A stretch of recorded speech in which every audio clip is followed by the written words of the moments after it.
What's up, guys? It's Eric here, back to our regularly scheduled programming of VOD reviewing players who do very well in tournaments and on ladder. Today, we're VOD reviewing Vanilla XD, and I wanted to pull this up. This is actually the Freljord Cup score sheet, which is the first cup of this set. They went second overall in day 3, and then in day 4, they ended up going third in like the first 5 games, and then actually went second overall. So this is the first time I ever saw Vanilla XD. I think I VOD reviewed them. Remind me if I did or didn't. The reason we're VOD reviewing them today is because they had a great day 2 at the mid-set finale. They went first overall, and then day 1 they also did very, very well, 6th overall. So a very strong up-and-coming player. Another thing that I wanted to highlight about their gameplay and just their approach to the game, let's just watch this clip really quick from their stream. I've brought the volume down a ton. I just still, beware. I've brought it down as much as I can, but, we have the Pokemon theme song here, and this is just their approach to prepping the game. I want to be the very best! He did this before, like, every single game, basically. I won't play too much of it because I don't know if it'll get copyrighted, but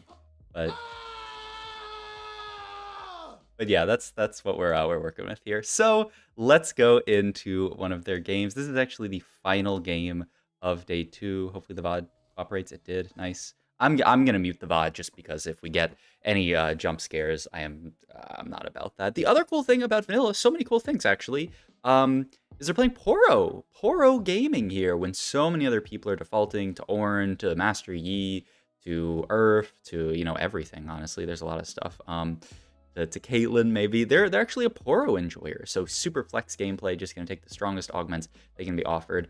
Honestly, I think Poro is pretty solid on this patch because so many of the other legends have been hit. But yes, like I said, this is the final game. They're doing very well going into this. This is obviously spoilers because, we know that they went first overall. I think they need a solid performance to go first overall in this, but, I don't know exactly what it is. Who cares? So let's just watch this game because it turns out to be a really, really cool game. I looked just at the final comp because, I want to get a sense for, what kind of game this is, and it's actually like a really cool setup they end up going for. So yeah, let's get into it. He has this this Sork opener already with Orianna and the 2 Malzahars. Actually a huge gold opener here, but opts to not make econ here. It's offered these 2 augments, but just immediately rerolls and is looking at just golden pumping up with the Last Whisper potentially a slam, or maybe they'll save it. I guess we'll see what they end up doing here. But yeah, just wants to play a very, very standard AD opener here. The other options didn't look great. You don't really want to take Rift Walkers from this setup. Shrima's Legacy with no Shrima sounds bad. So yeah, just a pretty solid regular Deadeye opener. Even gonna slam the Lysandra on the board over the Irelia. Slightly less frontline. I mean, honestly, probably similar frontline because she's gonna stun frontline. But you get the Freljord in, which is nice. Then he doesn't have to make Last Whisper. I see most people not wanting to make this Last Whisper item. I am a really big hater of it. I think some people are more interested in slamming it than I am. Like sometimes I'll see someone slam it, I'm like, oh wow, you're really making Last Whisper here. So I don't know. Well, I think, I mean, at this point we haven't made it at 2-1. I assume we're just greeting for really good items, but we'll see. This glove item's kind of actually awkward in AD a lot of the time, just because like you don't really want to make Last Whisper, you don't really want to make IE. So then what are you actually making? You're making like Guard Breaker oftentimes. But I don't know. We'll see what it ends up being. Maybe a random USS or something. Ends up winning this fight, so it kind of actually sort of awkward start here, right? The win, the loss into the win. But we also hit a set here, so we can just play a decent 3 Ionia to Deadeye board. Also get the Akshan in over the Ash, and so now, yeah, okay. I was actually curious about this because this is actually important here. Like, what do you want to hold? He's more interested in holding the Lysandra over the Akshan. I think that's fair. Akshan really not that high of a priority. And Lysandra you kind of want to play in everything. You can play Freljord Zeri, you can play, ideally, Freljord Aphelios. So far, this day, looking at the VOD earlier, it's been a lot of challengers from Vanilla. We'll see what they end up going for here. No sword takeable here. So he's just going to go for Beltier to make the Guard Breaker, looks like. Oh, actually, there is a sword, but it's on a 1 cost, but the more expensive sword is taken. Probably, I would imagine, would take the sword if you couldn't get this belt. And yeah, it's just going to be the Guard Breaker Slam, like we were talking about. No strong board here, so I think it's actually pretty reasonable to not level here. I'm curious to see if he decides to not. I mean, yeah, he's definitely going to lose to that player. So yeah, does he? No level here, and is just going to try to play for the 3-loss streak here. Honestly, could have been 5 loss if he hadn't had that unfortunate fight against, I think it was Broccoli. Yeah, but going to kill a lot. Actually, I think he wins this fight. Yeah. What a. Oh my God, this is such an awkward start to play from. The loss win, and then I mean you really actually want to win this fight. So hopefully, I mean, Dish Soap's board looks very strong. And some of these other boards look kind of beautiful. I imagine you would level for Lysandre here, but I'm interested to see. The only downside of leveling for Lysandre here is that you don't get to make 40, but like you're probably not making 40 regardless, right? Unless you want to sell this list. I guess you could sell Irelia pair. But yeah, looks like we're going to fight a quite strong board, and yeah, just going to end up selling the Lysandre. Not the Lysandre pair, but the Lysandre. And yeah, 81 HP. Wow, kind of a rough opener, all things considered. I didn't, like I said, I just glanced at the end game comp here, so I didn't see what happened in the early game. But this is rough, right? The upside is that we're super rich from the gold opener, but you never really want to start the game with loss, win, loss, win, loss. But it's just sort of an unfortunate. Like I don't really think he did anything wrong in this this opener. It was really just sort of unfortunate. When the items also quite awkward to work with. Doesn't even want to pre-level here, by the way. What's in that orb? Is it just another? Oh, 3 cost. Oh, that's what galaxy we're in. For some reason, I thought this was the one where you get the stimmy, but no, this is duplicator galaxy. Okay, so that's what that is. And he's just gonna make Last Whisper at this point because he knows like, okay, I have to make something with these items. I can't just sit on all of these components and like, yeah, what are you gonna do with the extra glove? It could, I guess, be IE because you made Guard Breaker, but doesn't feel amazing. The upside of this opener is that Vanilla is pretty healthy, 74 HP, not the worst. I'm a healing orbs enjoyer, but I don't. I mean, yeah, okay. Let's go straight for the healing orbs. And is actually gonna roll here. Wow. Not even very close to. I mean, the big thing though is that he has this this duplicator, so you can roll like this, and just make like an Akshan 2 if you want to, holding a lot of pairs. You see if the Akshan 2 comes out here, because it's not that great for like the late game version of the board. You don't actually really need to play around Akshan if you're going to play around Aphelios, but he's just a solid unit to 2-star. Opts to not 2-star the Akshan though, so pretty interesting. But yeah, like rolled there a good bit to stabilize. This is something that I noticed just glancing through some of the VODs. Vanilla is like definitely a roller. I saw a lot of their games was just like a ton of rolling just straight up at like level 7, not even going level 8. So yeah, I'm curious to see what this ends up being. Oh, also, opts to sell the Ash there over. Okay, so they're looking to play like a Bastion of Felios game, right? That's what the Last Whisper points us towards. That's what the pumping up is for. So that's why they're holding all these Bastions and the Soraka. So just going to make like a really straightforward transition into Bastion of Felios. They don't care at all about Freljord because it's actually very hard to fit in Bastion of Felios. I think this makes perfect sense from their spot with the Last Whisper slammed, with the fact that, I mean, it's just a solid version of the comp. So yeah, I like this a lot. What do we have open here? Just bow. So yeah, it's just going to be a Gwinsu. Yeah, looks really good. I mean, honestly, these Aphelios items came together pretty well. They're not bad at all. And that's another reason why probably you don't use the duplicator on the Akshan, just because like you're probably kind of. Oh wow, wow, that's a crazy play actually. That's really interesting. Levels to 7. Yeah, I feel like this vanilla player plays so aggro with their economy. Is not afraid to roll deep. Is not afraid to just push a level here. This is something that I believe we did when we VOD reviewed vanilla. We VOD reviewed vanilla during Freljord Cup. They played a what was it? A multicasters game. Also, just immediately sold all of those guys, which is really interesting. Oh my god, the Shen natural is quite nice for the potential Bastion line. But I remember them doing like playing very similar to this, very like the opposite of greedy play. And wow, just get 6 Ionia in. Wow, what a cool board actually. Just slotted in 6 Ionia here with the this Yasuo and the Shen. But yeah, just really aggressive play like this. Like you saw, they went 7 there and they had 10 gold left over, and then rolled it down, was still able to make 20, and now on a 2 streak. I think this type of play is really rewarded on this patch, where HP is so important because of how high people are going to cap their boards with like pumping up and stuff like that. Where like if you are low HP late game, it's really hard to play the game unless you cap your board giga high. So I think Vanilla is playing for that, just playing for like really strong late game. Okay, but what is this board actually going to become? Are we going to pivot out of Ionia? Like, are we going to, because we have all these items that like basically have to go on Aphelios. And once again, roll pretty deep here on 7. Finds Yasuo 2, but we don't really have items for him. I guess you could make like a BT on him potentially. Gonna go for the redemption, and then think about the BT, but maybe not slam it. We'll see. I mean, it's a solid item on Yasuo. It's not the strongest at the end of the day. It's all right on Yasuo, but like honestly, it's a lot worse than it sounds. And I don't know, that's just like what the stats say. And if you ask me why BT is not that great of an item on Yasuo, like I can't tell you because like it sounds really good to me, but the stats say it's not that great. Offensive dash, we're not really playing challengers. Like, what do you even take here? Salvage bin and then like change all of your items into Yasuo items? I mean, that would be crazy. Know your enemy's a really strong augment in general. So yeah, I like just straight up a know your enemy. Yeah, that augment's kind of broken. So I'm down to just take this. Oh my god. That's a really early Karma 3 out of whoever that was.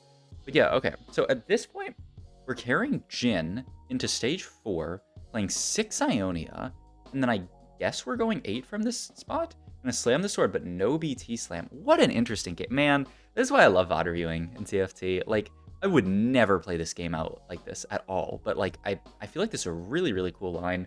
Item carrying the Jhin, and it's like not even bad. Ooh, natural is the Shen, really, really helpful there, and finds the Aphelios. I mean, could it possibly be some kind of like Ionia plus Aphelios game, like 6 Ionia Aphelios, then you know you just like get a replacement Jhin and you still have Deadeye in? I guess. I mean, normally people play this spot, like if you would ever play this comp, which is something Ionia Aphelios, something that people played like at the start of like PBE, it would be like with an Ionia spat, but we don't have an Ionia spat. So like, how do you play this? You just play Aphelios on the board with Jhin, maybe? I guess we'll see. I mean, there's a spat, but like we have no way of making Ionia spat right here. I assume you just want to take a Yasuo item here. You go for like QSS. Okay, it was potentially, I mean, I think he was always looking at this. Oh wait, we have the sword open. Yeah, we have the sword that's sitting on Yasuo. So it is, oh my god. Okay, I wonder what his game plan was with if no Ionia spat, but he does actually hit the Ionia spat, which means 7 Ionia in here. You could already move Jhin items, but it might actually be, oh, he has the duplicator to, right. You can just use, oh, is it really that? I probably, yeah, exactly like this. Yeah, I like this a lot better. Last Whisper, the Aphelios, and then Guardbreaker Yasuo. And now we're playing, oh my god. So, I don't know. I'm curious what would have happened this game if he didn't actually hit Ionia's Spat off Carousel. Like, if he would have just full pivoted the board. But, I mean, this makes perfect sense with the Spat. Really smart usage of the Duplicator as well to remake the Jhin so that you can keep Jhin in and get Deadeye in. And then he just pivots into this board, gets random Ashe in. Oh, wait, he doesn't even have Jhin in now that I think about it. He's just playing Ashe on the board over Jhin. I mean, eventually, it's like, what, cut Ashe? And then it's kind of weird, right? Like, it's always hard with this comp, right? Because you want to play Yasuo, you want to play Yasuo plus Irelia for challengers, and you want to play these two for invokers, but then are you really cutting a Set? I guess so. If you hit like good frontline, you can cut Set. Like, he's the most cuttable unit, synergies-wise, but like, in terms of like unit strength, like Karma's definitely the weakest. We're gonna lose this fight, but I mean, to be fair, like Dish Soap is, like, I don't know how he hit a Karma 3 this early. That's insane. But I mean, really, really well played stage 4, right? Like, very, like flexible, like really smart to pivot into like the 6 Ionia version of it and then make the Ionia spat. I mean, what a cool game from vanilla. I would like unmute and try to see what he's saying about it, but like I'm afraid he would just yell insanely loud. That's Edge of Night. He needs to find one one Aphelios here. Oh, and he's gonna get 4 Deadeye in at 8. This is the board. Okay. Finds Urgot 2, gets the Akshan in, gonna make Edge of Night here. Didn't find a single Aphelios during that roll-on, which is a little scary, but getting the 5-cost duplicator basically means we're guaranteed once we find one. I'm Jack also in a similar spot, but much worse because he's 7 HP and is stuck on, I think there's a Aphelios one, unless that was like a Jhin one, but yeah, that's gonna be a 7th for my Jack, which is rough. Yeah, just have to roll here and find one Aphelios, because it spikes your board so hard, and I'm Jack also just died. Oh, there it is. Totally fine to just, okay, he almost used a 3-cost duplicator on it, but that's fine.